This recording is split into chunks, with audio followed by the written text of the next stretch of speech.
tunataka katiba mpya. Katiba mpya. Tuna matatizo makubwa ya kiuongozi kwenye nchi hii. Hayo matatizo yanaleta umaskini.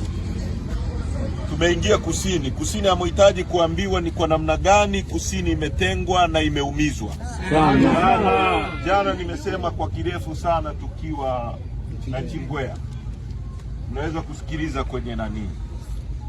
Kwa mfano nyie ni wakulima wa korosho. Lakini kuna kupe kwenye korosho. Sana. Unalima korosho, ukisha lima ukavuna, unaanza na chama cha msingi, ni kupe iko pale.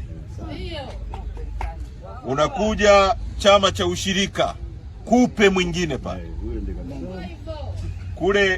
Kule Masasi tulikuta kinaitwa runali. Chingwea. Hapa kwenu huku manku.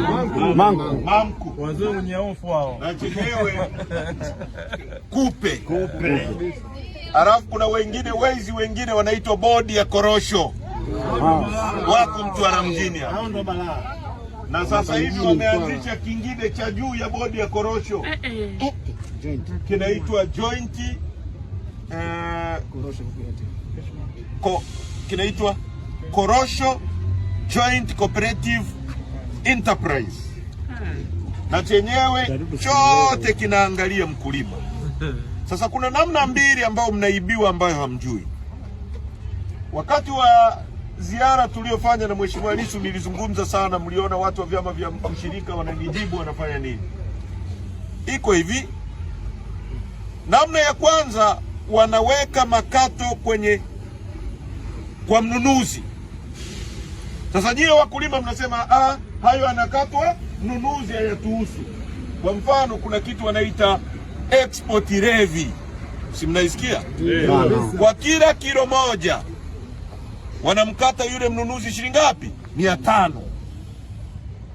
Kuna gharama hapo shilingi 110 wanakata kwa ajili ya vyama vya msingi. Kuna gharama wanakata si kwa kutunza magara. Kuna gharama wanakata ya nini? Vifungashio. Kuna gharama ya magara, sijui bima ya nini. Hayo yote wanamkata mnunuzi. Alafu kuna gharama nyingine wanawakata nyie. Chama cha msingi wanachukua 110, chama cha ushirika wanachukua shilingi 65, magunia si nini. Hayo wanakata mkulima moja kwa moja. Sasa nyie mnapumbazwa kwamba hii anayokatwa mnunuzi haituhusu. Sasa kwenye dunia kuna kitu kinaitwa mjengeko wa bei. Sema mjengeko wa bei. Mjengeko wa bei. Tawapa mfano ambao mtauelewa. Bei ya sukari mnanunua shilingi ngapi? Hapo 3200. Ukienda Kilombero, bei ya sukari inayotoka kiwandani ni shilingi 1200. Kwa nini nyie mnauziwa shilingi 3200? Hii kwa sababu mzalishaji ameshazalisha, ameipaki, yeye anaitoa kwa shilingi 1200. Kwa nini ifike kwenu mradi wa mwisho iwe 3200? Kwa nini? Mjengeko. Moja, utakuta hapo usafiri, kodi ya serikali, si nini. Hiyo yote inakuja kwa mradi wa mwisho, ndio anachukua ule mzigo. Tunaelewana vizuri ndugu zangu? Nakusikia sana kuelewa. Sasa na kwenye kuuza hivyo hivyo, yule mtu anayetoka Ulaya kuja kukomboa korosho au kutoka India au kwingine kokote, anakuja na bei ya shilingi 4000 ambayo iko kwenye soko la dunia, au 5000 kwa kilo. Na hii vitu uhitaji hata kwenda mbali sana. Ingia, andika casualty price in the world market. Leo utaona labda $3. Sasa mtu amepewa $3 kule ambayo anapaswa kuuza, inaishia wapi? Yeye ataweka bei yake, usafiri, si nini. Kwa hiyo labda alipaswa anunue korosho kwako shilingi 4000. Lakini anapokuja serikali inamwambia lipa export levy shilingi 500. Yeye anachofanya baada ya kukupa 4000 anaondoa 500 pale, inakuwa 3500. Sijui bei ya gara shilingi ngapi anaondoa pale. Sijui tamku shilingi ngapi anaondoa pale. Mwisho wa siku wewe mkulima unapata shilingi 2200 badala ya shilingi 3500 au 4000. Sijui kama mnanielewa. Hivi mnanielewa vizuri? Sasa hawa ni kupe sio kupe? Wanakula jasho sio rao. Wanakula jasho la mkulima. Hayo mambo Chadema tukiyasema tunaambiwa sisi wachochezi. Hapo kuna ubaya gani? Ubaya Kusema kwenye nchi hii kila mtu ale jasho lake. Kama wewe ni kijana mbunifu, content creator, ule jasho lako. Kama wewe ni mkulima, ule jasho lako la halali. Sio watu wamekaa hapa, mkulima wa korosho aendeshi gari, lakini mtu wa bodi ya korosho anaendesha gari ya milioni 200. Hivyo hivyo.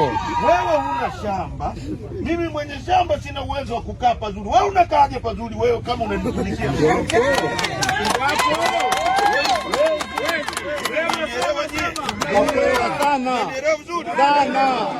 Mtu wa chama cha msingi anaendeshaje gari, anajenga gesti, hana shamba. Wewe mwenye shamba huwezi kujenga gesti. Sasa wanakusanya pesa zenu, mwisho wa mwaka wanaita mkutano mkuu wa chama cha msingi. Wanawaletea pale mikate, bofuro na maji au juisi ya Azam. Lakini kwenye kila kilo moja ya korosho uliopeleka amekata shilingi 1200 yako. Kama ulikuwa na kilo 10 amekata shilingi 12,000. Kama ulikuwa na kilo 1000 amekata shilingi 120,000. Kama ulikuwa na tani moja amekata zaidi ya milioni 1.2 yako. Mwisho wa mwaka yeye anakuletea shilingi ngapi?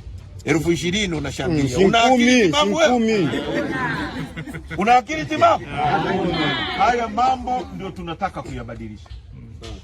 Tunataka gesi yenu ambayo ni futi za ujazo trilioni 54.5 itumike kwa ajili ya watu wa kusini. Mpate barabara nzuri, mpate maji, mlale pazuri. Tunataka mbuga ya Seru hii korido ifunguliwe kama inavyofunguliwa korido ya kaskazini. Watalii waje huku. Wewe mama unailima nyanya, kuwe na hoteli ya kitalii ukauze pale, ujenge nyumba. Hele ikitoka Ulaya mtalii akarara kwenye hoteli hapa, maana yake akilipa mle yule mtalii fedha, wale watanua mboga kwa mama anayelima mboga hapa Ndanda. Huyu mama akipata hela atataka kujenga, atakuajiri wewe fundi ujenzi. Wewe ukipata hela utanunua kitanda kwa huyu mzee anauza vitanda wa hapa. Huyu akipata atamwagiza bodaboda amfuatie korosho. Bodaboda atanunua mafuta kwenye kituo cha mafuta hapa Ndanda. Fedha itazunguka hapa miongoni mwenu, itakufikia na wewe. Mzunguko wa nini? Fedha. Na nielewa vizuri? Sana. Hayo ndo mambo Chadema tunapigania. Tunataka